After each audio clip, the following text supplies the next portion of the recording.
Good morning दोस्तों, आप सबका स्वागत है हमारे YouTube channel Patliputra study express में। मैं आज आप लोगों के सामने करंट अफेयर से संबंधित जितने भी प्रश्न होंगे उन सभी प्रश्नों पर चर्चा करूंगा। साथ साथ इस प्रश्न से जितने भी प्रश्न बनते हैं आपको 2, 4, 6 महीने पहले के उन सभी प्रश्नों को उसे रिलेट करते चलूँगा।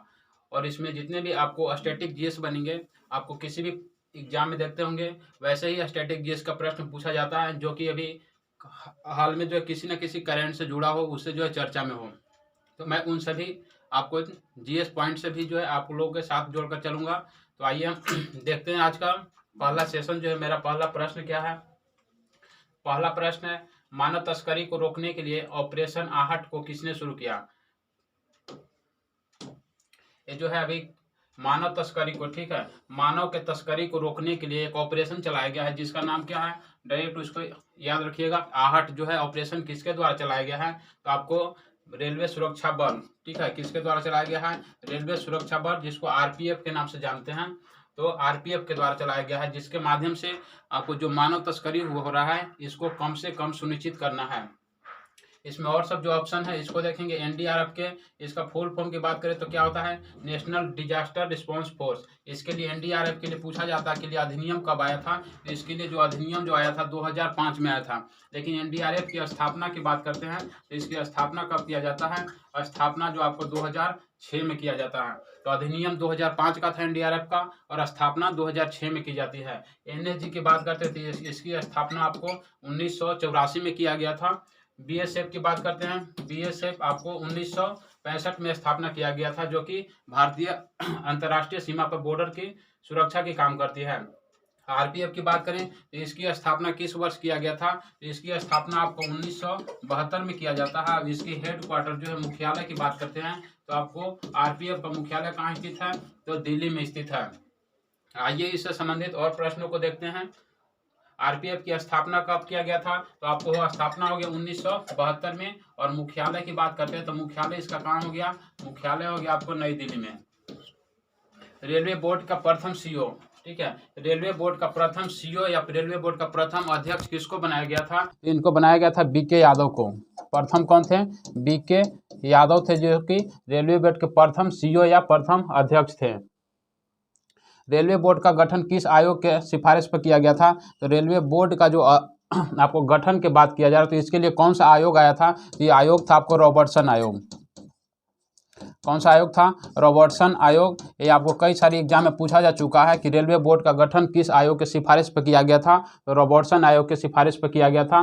मिशन अमानत का संबंध जो है अभी हाल ही में जो है करंट में आपको चर्चा किया गया था पिछले महीने कि मिशन अमानत जो है खोई हुई वस्तुओं को सलामत वापस लाने के लिए मिशन अमानत की शुरुआत भारतीय रेलवे के द्वारा किया गया है।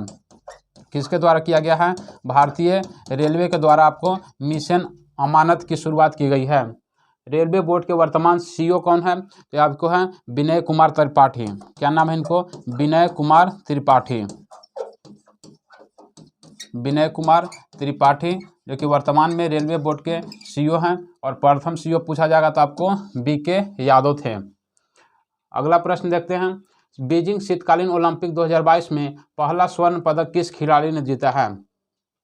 अभी बीजिंग चीन में जो है आपको शीतकालीन ओलंपिक 2022 का आयोजन किया जा रहा है, जिसमें पहला स्वर्ण पदक किस खिलाड़ी के द्वारा जीता गया है? इनका नाम है थेरेसी जोहांग, ठीक है, थेरेसी जोहांग, जो कि प्रथम आपको शीतकालीन ओलंपिक 2022 में स्वर्ण पदक जीतने वाले खिलाड़ी हैं।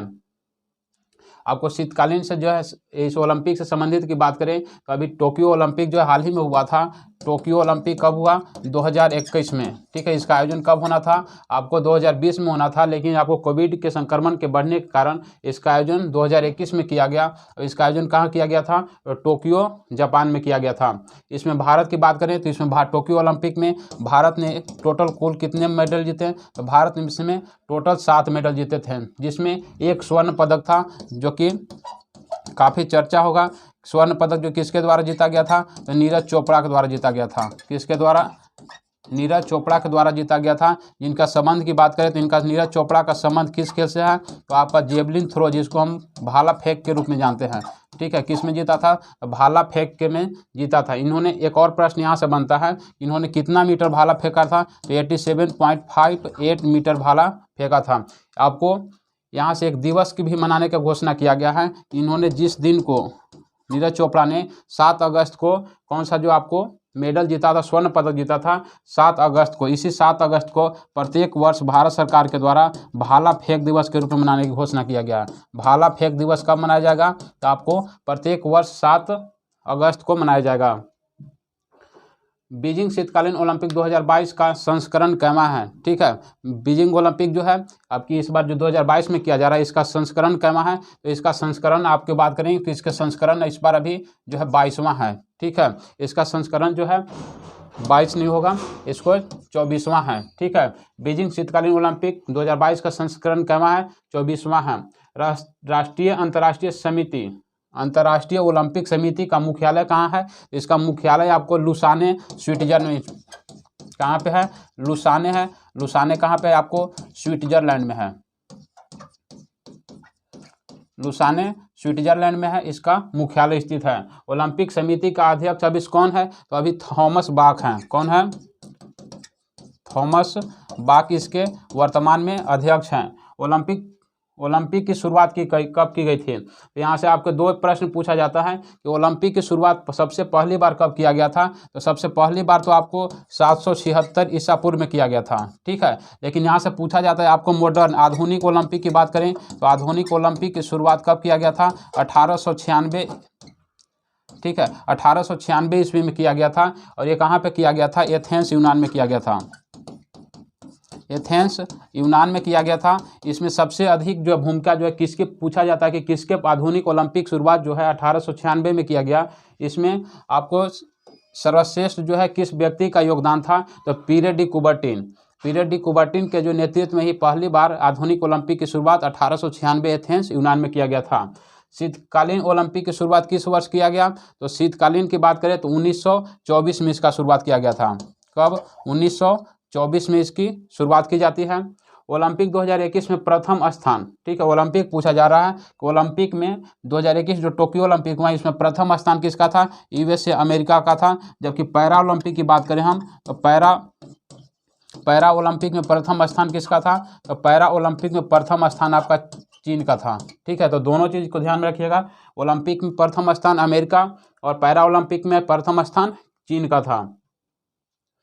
कंचोथ पर्व किस राज्य या केंद्र शासित प्रदेश में मनाया गया है? ये प्रश्न आपको पिछले वर्ष कई सारे एग्जाम में पूछा जा चुका है। कंचोथ पर्व किस राज्य में मनाया गया है? तो इसका जो है आपको आयोजन किया गया है जम्मू कश्मीर में। ये प्रत्येक वर्ष जो है मनाया जाने वाला एक त्यौहार है जम्मू कश्मीर का। स्थानीय स्तर पर इसको बहुत ही धूमधाम से मनाया जाता है। इसका आयोजन जो है कहाँ पर किया गया है? जम्मू कश्मीर में किया गया है। जम्मू कश्मीर की बात करें तो इसमें अभी इसका पुनर्गठन जब किया तो इसमें टोटल जिला की संख्या कितना बच गया है? आपको 20 बच गया है। इसका पुनर्गठन की बात करते हैं तो पुनर्गठन कब किया गया? 31 अक्टूबर 2019 को इसका पुनर्गठन किया गया, जिसमें 2 नए केंद्र शासित प्रदेश बनाए गए। एक आपको जम्मू कश्मीर और एक लद्दाख। ठीक है, जिसमें आपको जम्मू कश्मीर में कितने जिला हो गया? 20 जिला। जबकि यहाँ पे बात करते हैं लद्दाख में टोटल जिला की संख्या, इसमें टोटल जिला की संख्या हो गया 2। जबकि जम्मू कश्मीर जो होगा वो विधानसभा सहित एक केंद्र शासित प्रदेश होगा। जबकि लद्दाख में जो होगा यहाँ पे कोई विधानसभा नहीं होगा।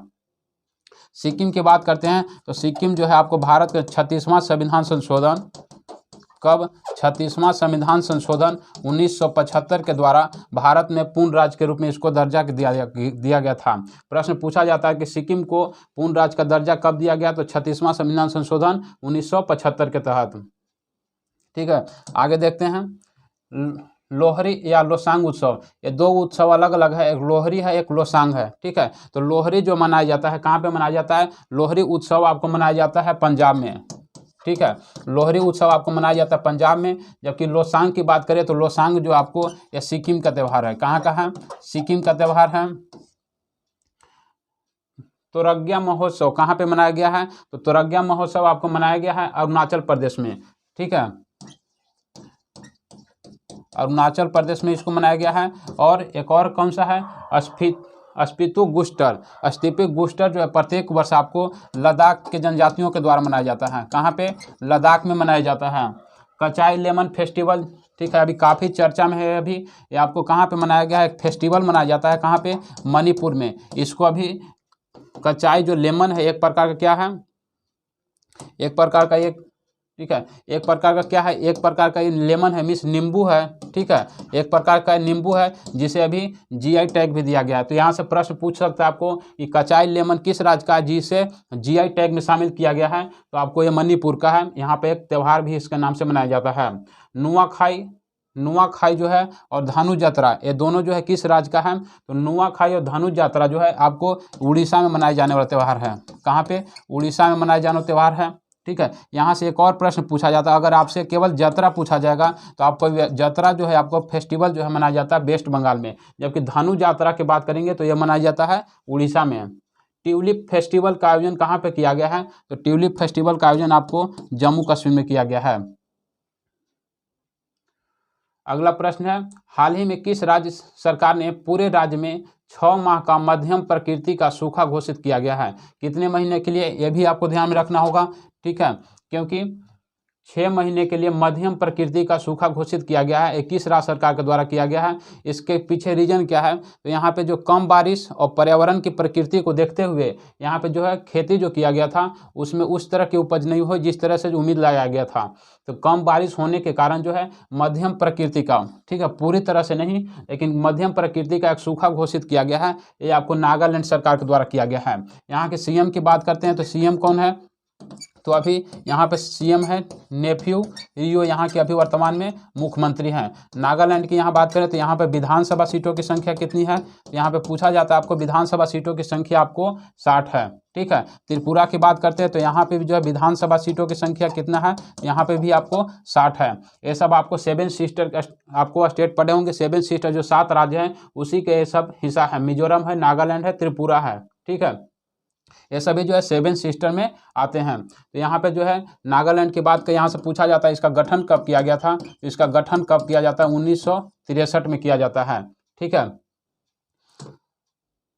नागालैंड का गठन कब किया गया, हो गया आपको 1963 में इसका गठन किया गया था। नागालैंड की आधिकारिक भाषा क्या है, तो नागालैंड की आधिकारिक भाषा जो है आपको है अंग्रेजी, ठीक है। यहाँ पे कौन सी सबसे ज़्यादा मात्रा में आपको बोला भी जाता है, आपको सबसे ज़्यादा बोली जाने वाली भाषा है यहाँ पे अंग्रेजी। इसके लिए यहाँ पे आधिकारिक जो है कामकाज की जो भाषा है उसको बनाया गया है अंग्रेजी को। नागालैंड में विधानसभा सीटों की संख्या कितनी है, ये मैंने बात कर लिया 60, ठीक है। लोकसभा भी 1 और राज्यसभा सीटों की संख्या भी 1। नागालैंड जो है आपको एक अंतर्राष्ट्रीय सीमा भी बनाती है आपको म्यांमार के साथ, किसके साथ, नागालैंड जो है आपको म्यांमार के साथ। आपको मैप की बात करेंगे तो मैप पे देखेंगे जो है तो पूर्वी भारत में यहाँ पे ये वाला जो क्षेत्र है वो आपको नागालैंड है जो कि म्यांमार के साथ अंतर्राष्ट्रीय सीमा भी बनाती है। नागालैंड का उच्च न्यायालय, ठीक है, नागालैंड जो है इसका अपना उच्च न्यायालय नहीं है इस राज्य में, इसलिए इसका जो है कौन सा उच्च न्यायालय देखता है, तो असम का जो उच्च न्यायालय है गुवाहाटी, असम का उच्च न्यायालय कहाँ है, गुवाहाटी है। तो आपको नागालैंड का उच्च न्यायालय के रूप में भी कौन कार्य करता है, तो आपको गुवाहाटी उच्च न्यायालय काम करता है। नागालैंड का अंतर्राष्ट्रीय सीमा, ठीक है, ये किसके साथ लगता है, तो आपको म्यांमार के साथ लगता है। Call your cop mobile app, call यहाँ पे एक मोबाइल ऐप दिया गया है, ये किसके द्वारा जो है किस राज्य सरकार के द्वारा ऐप को लॉन्च किया गया है, तो आपको नागालैंड सरकार के द्वारा किया गया है, ठीक है, नागालैंड सरकार के द्वारा किया गया है। जनगणना 2021-11 के अनुसार ऋणात्मक वृद्धि दर वाला राज्य, इस जनगणना जो 2011 में किया गया था इसमें जितने भी हमारे स्टेट थे उन सभी स्टेट में कुछ ना कुछ जनसंख्या में वृद्धि दर पाई गई थी, लेकिन नागालैंड एक ऐसा राज्य था जहाँ पे यहाँ की जनसंख्या को जो है निगेटिव, ठीक है, नकारात्मक देखा गया था। मिस 2001 की जनगणना के रिस्पेक्ट में 2011 की जनगणना में कुछ कमी देखी गई थी। तो एकमात्र ऐसा राज्य था, इसलिए यहाँ से प्रश्न पूछा जाता है किस राज्य के कचाई नींबू को भौगोलिक टैग दिया गया है। मैंने अभी जो है बात किया पिछले, कचाई नींबू जो है कहाँ का है, एक त्यौहार भी मनाया जाता है मणिपुर में, अब इसको जीआई टैग भी दिया गया है। तो किस राज्य का है, आपको मणिपुर का है, ठीक है। मणिपुर जो है भारत का पूर्वोत्तर राज्य है। अब इसकी सीमा भी जो है आपको म्यांमार के साथ लगती है, किसके साथ लगती है, म्यांमार के साथ अंतर्राष्ट्रीय सीमा बनाती है। तमिलनाडु के यहाँ से बात करें तो यहाँ पे मैंने बात किया विधानसभा सीटों की संख्या कितनी है, तो आपको यहाँ पे 60 है। तमिलनाडु की बात करते हैं तो यहाँ पे विधानसभा की बात करते हैं, अभी हाल ही में यहाँ पे चुनाव हुआ है जहाँ पे इसकी विधानसभा की संख्या 234 है। और अभी यहाँ सीएम कौन बने हैं, तो सीएम बने हैं जिनका नाम है MK स्टालिन। कौन है, MK स्टालिन, जिनका जो है आपको राजनीतिक पार्टी का जो है नाम क्या है, DMK, द्रविड़ मुनेत्र कड़गम। ठीक है, जिनका जो है चुनाव चिन्ह की बात करें तो इनकी पार्टी का चुनाव चिन्ह क्या है, चुनाव चिन्ह है आपको उगता हुआ सूर्य। क्या है, उगता हुआ सूर्य जो है इनका चुनाव चिन्ह है। हाँ, अभी कुछ जो है आपको GI टैग देख लेते हैं, जो कि हाल ही में जो है 2021 में जो GI टैग दिया गया है उसके बारे में देख लेते हैं। एक जो है आपको कौन है, हाथी मिर्च या तामेंगलोंग संतरा, ये दोनों जो है GI टैग किस राज्य का है, ये दोनों GI टैग है आपको मणिपुर का है। ठीक है, कहाँ का है, दोनों मणिपुर का है। GI टैग अधिनियम कब आया था, यहाँ से प्रश्न हमेशा पूछा जाता है, चाहे आपको करेंट से GI टैग पूछ लिया जाएगा या उससे संबंधित आपको GS पूछ लिया जाएगा। ठीक है, तो आपको GI टैग के लिए अधिनियम कब आया था भारत में, तो आपको पहला अधिनियम आया था 1999 में। कब आया था, 1999 में। पर यह लागू कब हुआ, ठीक है, लागू की बात करते हैं तो ये लागू हुआ था 2003 में। ठीक है, 2003 में लागू हुआ था। अब पहली बार पूछा जाता है कि पहली बार GI टैग कब दिया गया था, तो 2004 में पहली बार GI टैग दिया गया था, और वो दिया गया था आपको दार्जिलिंग की चाय को। किसको, दार्जिलिंग चाय को पहली बार GI टैग दिया गया था। एक और प्रश्न पूछा जाता है कि किसी भी उत्पाद को अगर GI टैग दिया जाता है तो कितने वर्षों तक के लिए दिया जाता है, तो आपको 10 वर्षों के लिए जो है GI टैग दिया जाता है। काला नमक चावल का GI टैग किसको दिया गया है, तो काला नमक चावल काला नमक चावल जो है आपको ये उत्तर प्रदेश का है। कहाँ का है, उत्तर प्रदेश का है। GI टैग किस समझौता के तहत दिया जाता है, ठीक है, GI टैग के लिए एक समझौता हुआ था जिसका नाम है ट्रिप्स समझौता। कौन सा है, ट्रिप्स समझौता हुआ था, उसी के तहत आपको GI टैग दिया जाता है। सफ़ेद प्याज किस राज्य का है, और बाडा, ठीक है, बड़ा नहीं, इसको बाडा कोलम चावल, ठीक है, बाडा कोलम चावल जो है किस राज्य का है, और सफ़ेद प्याज ये दोनों है आपको महाराष्ट्र का। ठीक है, अगला प्रश्न है देशवारी पान या सोजत की मेथी, ये दोनों प्रश्न अलग अलग है। देशवारी पान की बात करते हैं तो ये आपको उत्तर प्रदेश का GI टैग है, और यहाँ का सोजत की मेथी जो है आपको कहाँ का है, ये राजस्थान का है। ठीक है, राजस्थान, ये सभी जो GI टैग जितने आपको सब लेटेस्ट है 2021 का जो है आपको GI टैग दिया गया है। मघाना नहीं, इसको कीजिए मखाना कर लीजिए। मखाना कहाँ का है, तो आपको मघाना जो है आपको बिहार का फेमस है, इसलिए मखाना जो है बिहार के मखाना को आपको GI टैग दिया गया है। साथ साथ जर्दालू आम भी बात करें तो किस राज्य का है, तो जर्दालू आम भी जो आपको बिहार का, बिहार में और जो है कई सारे ऐसे चीज़ हैं जैसे सिलाव खाजा, ये भी पूछा जाता है आपको। सिलाव खाजा जो है किस राज्य का जो है जिसे GI टैग दिया गया है, तो आपको भी बिहार का है। रतौल आम और चिनौर चावल, ये दो गो है किस राज्य का है। रतौल आम की बात करते हैं तो ये आपको है उत्तर प्रदेश का, जबकि चिनौर चावल जो है किस राज्य का दिया गया है, ये आपको लेटेस्ट सबसे जो है आपके 2022 में दिया गया है, आपको मध्य प्रदेश का है। ये सब जो आपको GI टैग से संबंधित था। सबसे ज़्यादा जो है कि आप GI टैग अधिनियम को याद रखें कि GI टैग अधिनियम कब आया था, 1999 में आया था। इसको कब लागू किया गया, तो 2003 में लागू हुआ, और पहली बार GI टैग जो दिया गया था वो दार्जिलिंग की चाय को दिया गया था। अब ये कितने वर्षों के लिए पेटेंट दिया जाता है, तो आपको 10 वर्षों के लिए दिया जाता है। और किस समझौता के तहत दिया जाता है, तो आपको ट्रिप्स समझौता के तहत आपको GI टैग दिया जाता है। तो ये सभी जो है इससे संबंधित प्रश्न थे। 2022 में RBI द्वारा मनाए जा रहे वित्तीय साक्षरता सप्ताह 2022 का विषय क्या है। 2022 में RBI के द्वारा जो है मनाया जा रहा है कौन सा सप्ताह, आपका वित्तीय साक्षरता सप्ताह मनाया जा रहा है, जिसका विषय पूछा जा रहा है कि इसमें विषय क्या है। इसका विषय दिया गया है गो डिजिटल गो सिक्योर। ठीक है, इसको गो डिजिटल, दोनों अलग अलग है, गो डिजिटल गो सिक्योर। ठीक है, इसका क्या है, विषय दिया गया है, थीम के रूप में दिया गया है। ठीक है, यहाँ से जो हम GI टैग RBI के बारे में और चीज़ देखेंगे कि RBI के लिए पूछा जाता है कि आपका RBI के लिए अधिनियम कब आया था, तो RBI के लिए पहली बार अधिनियम जो आया था 1934 में आया था। अब इसकी स्थापना कब की जाती है, 1 अप्रैल, कब, 1 अप्रैल 1935 को इसकी स्थापना की जाती है। ठीक है, आरबीआई जो है स्थापना जो 1935 में किया गया था, उस समय इसका हेड क्वार्टर जो मुख्यालय कहाँ पे था, तो इसका मुख्यालय उस समय था कोलकाता में, कोलकाता में था। जबकि 1937 में स्थापना कब हुआ था, 1935 में, और 1937 से इसका जो है मुख्यालय कहाँ पे कर दिया गया, मुंबई कर दिया गया है, जो कि वर्तमान में अभी भी कहाँ इसका मुख्यालय है, तो मुंबई में स्थित है। तो ये सब जो है आपको आरबीआई से संबंधित जो है प्रश्न है। वित्तीय साक्षरता सप्ताह कब से कब मनाया गया है, तो आपको 14 से 18, ठीक है, 14 से 18 फरवरी को आपको वित्तीय सप्ताह के रूप में मनाया गया है, ठीक है। आरबीआई की स्थापना कब की जाती है, तो 1935 में की जाती है। आरबीआई के गठन के समय मुख्यालय इसका कहाँ था, तो मुख्यालय हो गया कहाँ पे था इसका, कोलकाता में था।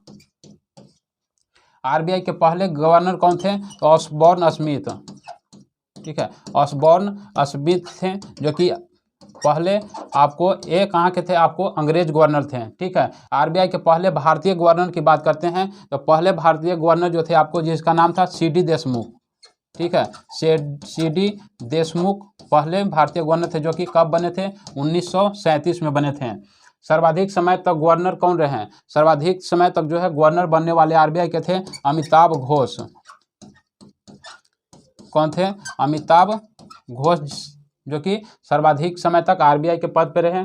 यंग हिल्टन आयोग की स्थापना कब किया गया था, यही यंग हिल्टन आयोग की स्थापना आपको 1926 में किया जाता है, ठीक है। यही यंग हिल्टन आयोग जो है आपको आरबीआई भारत में एक केंद्रीय स्तर पे जो है बैंकिंग की व्यवस्था करने का सिफारिश किया था, जिसके माध्यम से आपको 1934 में एक अधिनियम लाया गया, 1935 में इसका स्थापना किया गया। डिजिटल करेंसी पर आरबीआई कितने प्रतिशत तक टैक्स लगाएगी, अभी जो है 2022-23, ठीक है, 2022-23 का जो वित्तीय बजट जारी किया गया है, उसमें कहा गया है जो डिजिटल आपको करेंसी होगा, जैसे में आपको क्रिप्टो करेंसी की बात करते हैं, तो उस पर आपकी भारत सरकार द्वारा बोला गया है कि इस पर जो है 30% जो है क्या लगाया जाएगा, टैक्स के रूप में लगाया जाएगा। तो जितने भी डिजिटल करेंसी आएंगे, आरबीआई के द्वारा ये भी बोला गया है बजट में कि एक नए आरबीआई के द्वारा आपको क्रिप्टो करेंसी की तरह जो है डिजिटल करेंसी लाया जाएगा, जिस पर टैक्स कितना लगेगा, तो 30% इस पर टैक्स लगाया जाएगा। आरबीआई का राष्ट्रीयकरण कब किया गया, तो इसका राष्ट्रीयकरण किया जाता है 1 जनवरी 1949 को। कब, 1 जनवरी 1949 को इसका राष्ट्रीयकरण किया जाता है। आरबीआई का लोगो क्या है, ठीक है, आरबीआई के जो है देखे होंगे, तो उस पर लोगो क्या है, तो उसमें दो चीज़ है, दोनों साइड में है दो चीज़। एक जो है आपको एक तरफ जो है क्या है, ताड़ का पेड़ है, ठीक है, अब एक तरफ जो है आपको क्या है, बाघ है, ठीक है। तो ये जो ना उसके जो है लोगो के रूप में इसको दिखाया गया है।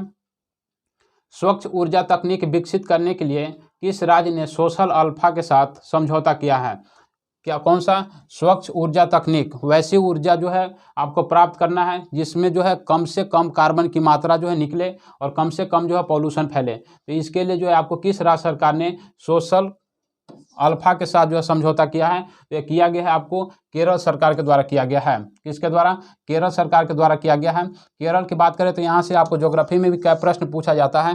केरल का क्षेत्र देखेंगे तो लगभग ये है, इसके तट का पूछा जाता है नाम, कि आपको केरल के तट को किस नाम से जानते हैं, तो आपको मालाबार तट के नाम से जानते हैं। केरल और यहाँ पे जो है एक दर्रा है, जिसको पूछा जाता है कि केरल और तमिलनाडु को कौन सी दर्रा जोड़ती है, तो आपको पालघाट दर्रा जो है किसको किसको जोड़ना के काम करता है, आपको तमिलनाडु और केरल को। नीचे में देखिएगा तो एक और दर्रा है जिसको सिनकोटा के नाम से जाना जाता है। सिनकोटा किसको जोड़ने का काम करता है, तो आपको केरल और तमिलनाडु को जोड़ने का काम करता है। केरल के वर्तमान में मुख्यमंत्री कौन है, तो यहाँ पे है पिनरई विजयन। क्या नाम है, पिनरई विजयन यहाँ के वर्तमान में मुख्यमंत्री हैं।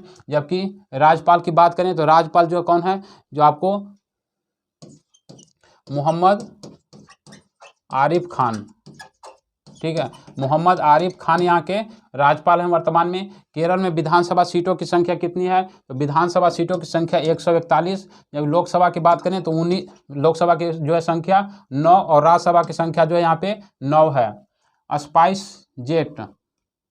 स्पाइस जेट नहीं, ठीक है, स्पाइस स्टेट, ठीक है, यानी कि मसालों के रूप में जो किस राज्य को जाना जाता है, तो आपको केरल को जाना जाता है, ठीक है, इसलिए इसको आपको स्पाइस स्टेट के रूप में जाना जाता है।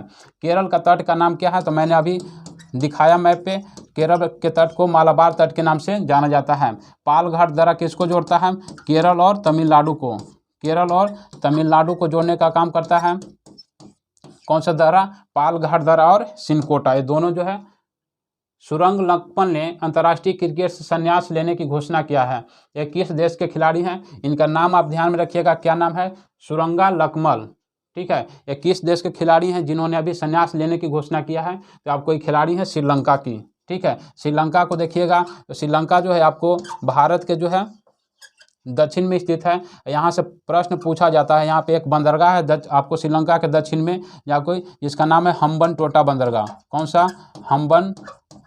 हम्बनटोटा बंदरगाह, जिसको अभी काफ़ी चर्चा में इसलिए है कि यहाँ पे इसका जो है विकास जो किया जा रहा है, इसका डेवलपमेंट जो किया जा रहा है आपको चीन के द्वारा किया जा रहा है, इसलिए यहाँ पे अभी काफ़ी चर्चा है, ठीक है। यहाँ पे देखिएगा आपको श्रीलंका का जो है उत्तरी छोर, तो यहाँ पे जो है तमिल बहुल क्षेत्र है, ठीक है। यहाँ पे काफ़ी जो है मात्रा में जो है तमिल बहुल क्षेत्र, इसलिए जो यहाँ पे जो तमिल वाले लोग रहते हैं। यहाँ से आपके प्रश्न पूछा जाता है कि पंबन द्वीप कहाँ है? तो पंबन द्वीप आपको श्रीलंका और भारत के बीच है। इसी जो है पंबन द्वीप पर एक यहाँ पे शहर है जिसका नाम है रामेश्वरम, ठीक है। यहाँ पे आप लोग देखे होंगे, घूमे भी होंगे। यहाँ पे एक शहर है जिसका नाम है रामेश्वरम। यहाँ पे और एक जल संधि है जिसको पूछा जाता है, जो कि पाक जल संधि पूछा जाता है आपको। पाक जल संधि किसके किसके बीच है? तो भारत और श्रीलंका के बीच पाक जल संधि है। उसके नीचे में आएंगे तो यहाँ पे देखेंगे, ठीक है, उसके नीचे में आएंगे तमिलनाडु के जो है उत्तर दक्षिण क्षेत्र में, तो यहाँ पे कौन सी है? खंभात की खाड़ी है।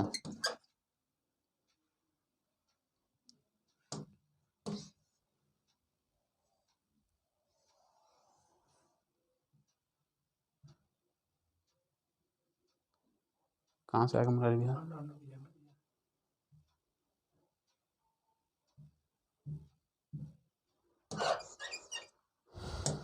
ठीक है, यहाँ पे देखिए जो है पाक की खाड़ी हो गया। नीचे में कौन सी है? मन्नार की खाड़ी, ठीक है। मन्नार की खाड़ी जो है आपको तमिलनाडु के दक्षिण क्षेत्र में स्थित है। डेल स्टेन का संबंध किस देश से है जिन्होंने अभी जो है क्रिकेट से संन्यास लिया है? तो अब डेल स्टेन जो आपको थे, आपको साउथ अफ्रीका के खिलाड़ी थे।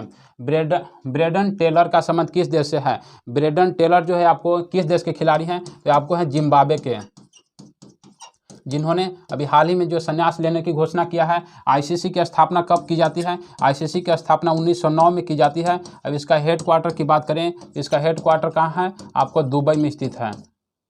आईसीसी का मुख्यालय दुबई में है। बीसीसीआई की स्थापना कब किया गया था? बीसीसीआई जो है आपको 1928 में किया गया था।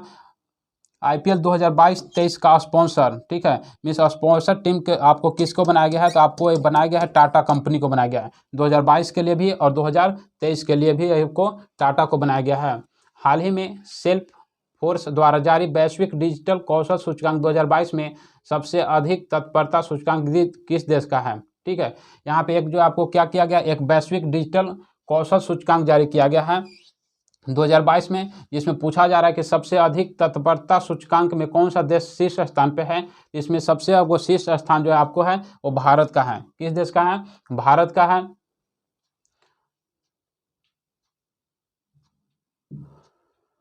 राष्ट्रीय स्टार्टअप दिवस, अभी एक नया दिवस मनाने की घोषणा किया गया है। इसमें आपको राष्ट्रीय स्टार्टअप दिवस जो है कब मनाया जाएगा? प्रत्येक वर्ष 16 जनवरी को, ठीक है, प्रत्येक वर्ष जो है आपको 16 जनवरी को स्टार्टअप दिवस के रूप में मनाने की घोषणा किया गया है। खुशहाली रिपोर्ट में भारत का स्थान कितना है, कैमा है? खुशहाली में पूरे वर्ल्ड में जो है आपको भारत का स्थान जो कितना है, 139वां है। भ्रष्टाचार की बात करें तो भ्रष्टाचार सूचकांक 2022 की बात करते हैं तो 2022 में भारत का स्थान कैमा है? आपको इसमें 85 है। जबकि पिछले साल की बात करें तो पिछला साल इसका स्थान था 86। प्रेस फ्रीडम सूचकांक में भारत का स्थान कितना है? तो प्रेस में है 142। भूखमरी की बात करते हैं तो भूखमरी में भारत का स्थान कैमा है? भूखमरी में भारत का स्थान आपको 101वां स्थान पे है। फिटनेस ओपन समिट का संबंध किससे है? एक जो है फिटनेक ओपन समिट का संबंध जो है कि एक समिट किया गया, बैठक किया गया है। इसका जो है संबंध किससे है? किस मंत्रालय या किस संस्था के द्वारा जारी किया गया है? तो आपको ये नीति आयोग के द्वारा किया गया है। नीति आयोग की बात करें तो इसकी स्थापना कब की जाती है? इसका स्थापना आपको 1 जनवरी, ठीक है, 2015 को किया जाता है। और किसके स्थान पर किया जाता है? तो नीति आयोग की स्थापना आपको योजना आयोग के स्थान पर किया गया था। किसके स्थान पर? योजना आयोग के स्थान पर किया गया था। योजना आयोग की बात करते हैं तो योजना आयोग की स्थापना कब किया गया था? योजना आयोग की स्थापना आपको 15 मार्च 1950 को किया गया था। कब? 15 मार्च 1950 को, जिसको 2014 में इसको भंग करके नीति आयोग का स्थापना किया गया। इसका जो है पूछा जाता है कि आपको योजना आयोग या नीति आयोग का पदेन अध्यक्ष कौन होता है? ठीक है, पदेन अध्यक्ष कौन होता है? इसका पदेन अध्यक्ष जो होता है, पदेन मतलब कहने का मतलब कि पद पर रहते हुए वैसा व्यक्ति जो इसके अध्यक्ष होते हैं, जो कि प्रधानमंत्री होते हैं। सेबी की बात करते हैं तो इसकी स्थापना पूछा जाता है आपसे कि सेबी की स्थापना कब किया गया था? 1988 में किया गया था। अब इसके लिए अधिनियम कब लाया गया था? तो इसके लिए अधिनियम भी पूछा जाता है, 1992 में लाया गया था। आरबीआई के मैंने चर्चा कर लिया है पिछले प्रश्न में। नीति आयोग का गठन हो गया, ठीक है, 1 जनवरी 2015 को। नीति आयोग का अध्यक्ष कौन होता है? आपको प्रधानमंत्री होता है। नीति आयोग का उपाध्यक्ष, ठीक है, वर्तमान में नीति आयोग का उपाध्यक्ष कौन है? तो आपको है राजीव कुमार। कौन है? राजीव कुमार नीति आयोग के उपाध्यक्ष हैं, जिनको आपको कैबिनेट मंत्री का दर्जा प्राप्त होता है। नीति आयोग का सीईओ कौन है? अभी नीति आयोग का सीईओ है अमिताभ कांत। कौन है? अमिताभ कांत जो है नीति आयोग के वर्तमान में सीईओ हैं। आज का स्टैटिक जीएस देखते हैं। भारत में चट्टानों को काटकर बनाई गई सबसे पुरानी गुफाएं, जो कि क्या नाम है? भारत में चट्टानों से काटकर बनाई गई वैसी गुफाएं जो कि सबसे पुरानी है, उसका नाम क्या है? बराबर की गुफाएं। ये किस काल की है? तो आपको ये मौर्य काल की है। कब की है? आपको काल पूछा जा रहा है तो आपको मौर्य काल की है। अगर इसकी बात करते हैं तो अभी है कहाँ? बराबर की गुफा पूछा जाता है प्रश्न आपसे कि बराबर की गुफा है कहाँ? तो बराबर की गुफा आपको बिहार के जहानाबाद में है। कहाँ पे है? बिहार के जहानाबाद जिला में स्थित है। बराबर की गुफाएं कहाँ स्थित है? तो आपको हो गया जहानाबाद, बिहार में स्थित है। विधानसभा का सदस्य बनने के लिए न्यूनतम कितनी आयु होनी चाहिए? विधानसभा की बात करें तो विधानसभा के बनने के लिए सदस्य आपको 25 वर्ष, जबकि विधान परिषद की बात किया जाएगा तो विधान परिषद की उम्र सीमा जो है आपको 30 वर्ष होने चाहिए। ठीक है, विधान परिषद के लिए 30 वर्ष, साथ साथ राज्यसभा के लिए भी 30 वर्ष, लोकसभा के लिए भी 25 वर्ष। भारत के राष्ट्रपतियों में अब तक सबसे लंबा कार्यकाल किस राष्ट्रपति का रहा है? तो अभी जो है सबसे देखेंगे टर्म में देखेंगे तो अभी 2 बार डॉक्टर राजेंद्र प्रसाद ने जो है 2 बार लगातार राष्ट्रपति बने थे। इनमें सबसे ज़्यादा जो है कार्यकाल, लंबा कार्यकाल किसका था? राजेंद्र प्रसाद का था, जो कि भारत के प्रथम राष्ट्रपति थे। मूसी तथा भीमा किस नदी की सहायक नदी है? मूसी की बात करें या भीमा, ये दोनों जो है आपको कृष्णा की सहायक नदी है। ठीक है, कृष्णा की सहायक नदी है। यहाँ से प्रश्न पूछा जाता है कि मूसी नदी के किनारे कौन सा शहर है? तो आपको हैदराबाद शहर, जो कि तेलंगाना की राजधानी है, वो किस नदी किनारे स्थित है? तो आपको मूसी नदी के किनारे स्थित है। नंदा देवी चोटी किस राज्य में स्थित है? नंदा देवी जो है चोटी आपको किस राज्य में है? तो आपको उत्तराखंड में है। किस राज्य में है? उत्तराखंड में स्थित है। और ये किस हिमालय का भाग है? ये भी पूछा जाता है कि नंदा देवी चोटी जो है किस हिमालय का भाग है? तो आपको ग्रेट हिमालय, ठीक है, ग्रेट हिमालय, या इसी को हम हिमाद्री या बृहत हिमालय के नाम से जानते हैं। ग्रेट हिमालय को बृहद हिमालय या आपको ग्रेट हिमालय के नाम से भी जाना जाता है। भारत के किसी राज्य उच्च न्यायालय की पहली महिला मुख्य न्यायाधीश कौन थी? तो आपको ये थी, जिनका नाम था, ये आपको हिमाचल प्रदेश की थी, जिनका नाम था लीला सेठ। लीला सेठ किस उच्च न्यायालय की बनी थी? तो आपको हिमाचल प्रदेश उच्च न्यायालय की बनी थी। वर्ष 1978 में किस संविधान संशोधन ने संपत्ति को खरीदने, रखने और बेचने के अधिकार को मौलिक अधिकार के रूप में समाप्त कर दिया गया?